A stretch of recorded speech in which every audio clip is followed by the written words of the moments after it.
नमस्कार दोस्तों, मैं हूँ आप सभी की Babita ma'am, Hindi ma'am. Barrackpore senior public school में आप सभी का स्वागत है।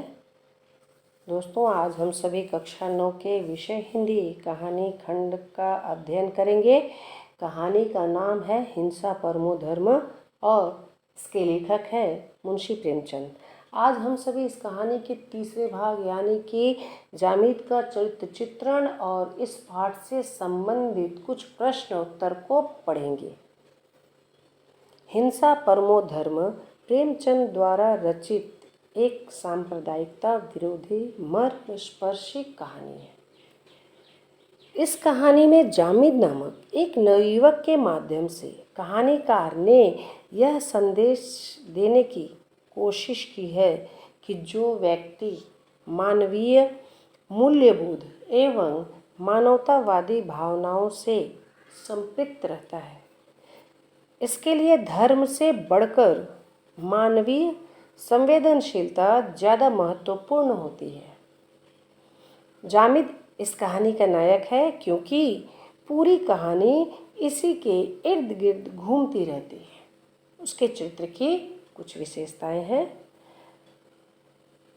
पहला, सीधा साधा इंसान।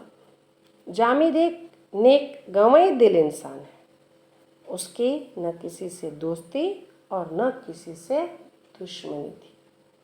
वह विपत्ति के समय किसी की भी सेवा करने को तत्पर रहता था। दूसरा, दयालु। जामिद एक दयालु नवयुवक था।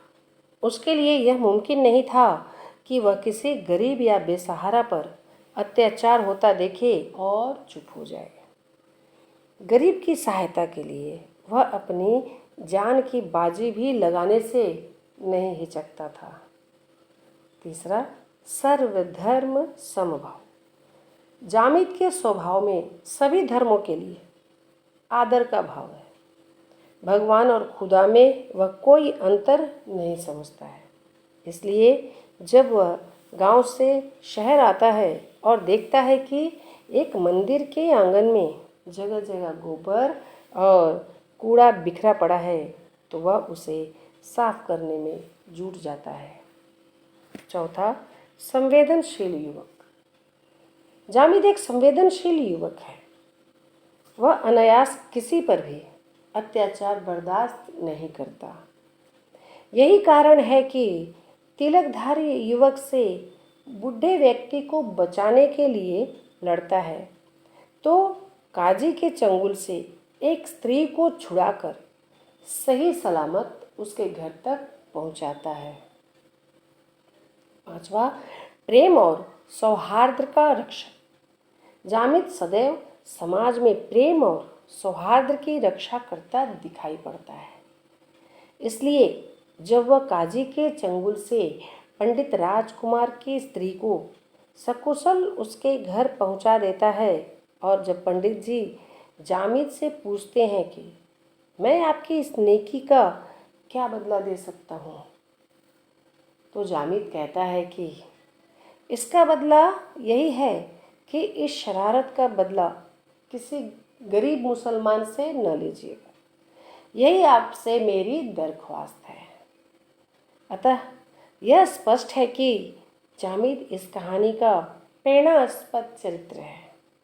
आज के समय में जामिद मानवीय मूल्यों को एक नई राह दिखाता प्रासंगिक पात्र है।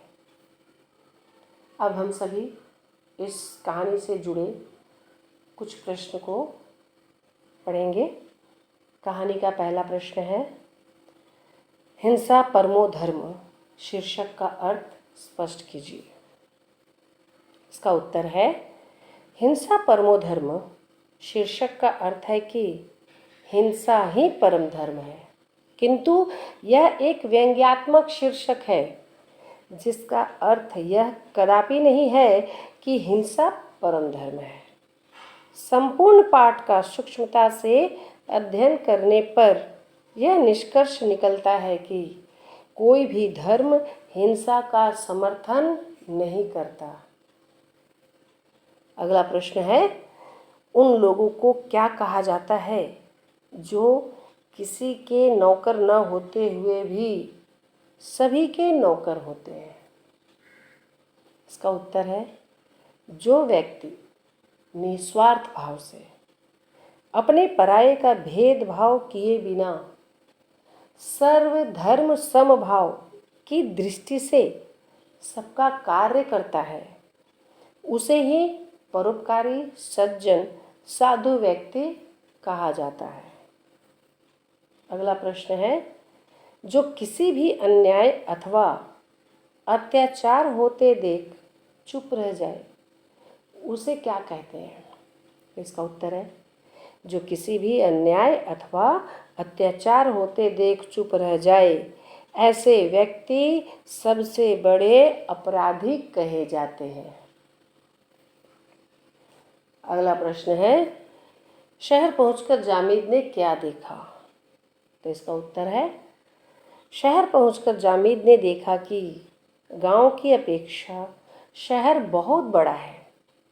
यहाँ ऊंची ऊंची गगनचुंबी अट्टालिकाएं हैं, सड़कें चौड़ी चौड़ी और साफ सुथरी, बाजार गुलजार, मस्जिद और मंदिरों की संख्या यद्यपि मकानों से अधिक नहीं तो कम भी नहीं थी। कहानी का अगला प्रश्न है, जामिद की दृष्टि में मजहब का कितना सम्मान था?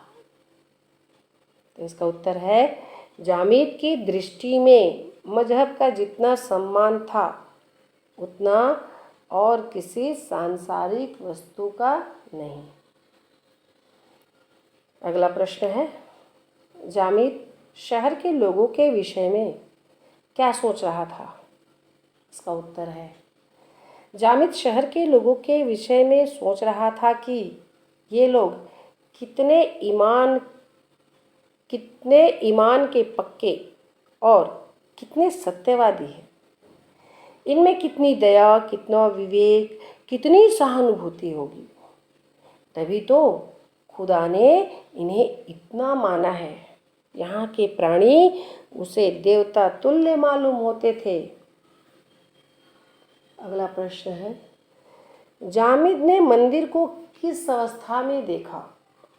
इसका उत्तर है, जामिद दिन भर शहर में घूमता रहा और अंत में थक कर एक मंदिर के पास पहुंचा और उसके चबूतरे पर बैठ गया।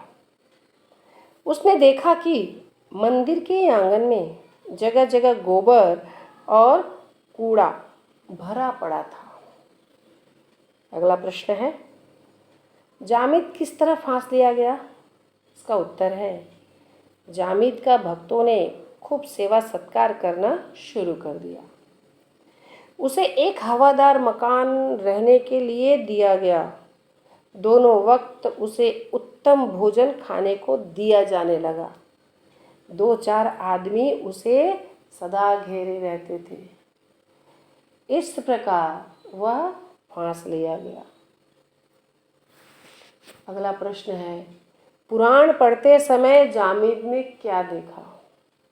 तो इसका उत्तर है, पुराण पढ़ते समय जामिद ने देखा कि सामने सड़क पर एक बलिष्ठ युवक माथे पर तिलक लगाए, जनेऊ पहने एक बूढ़े दुर्बल मनुष्य को मार रहा था। अगला प्रश्न है, मौलवी कौन होता है?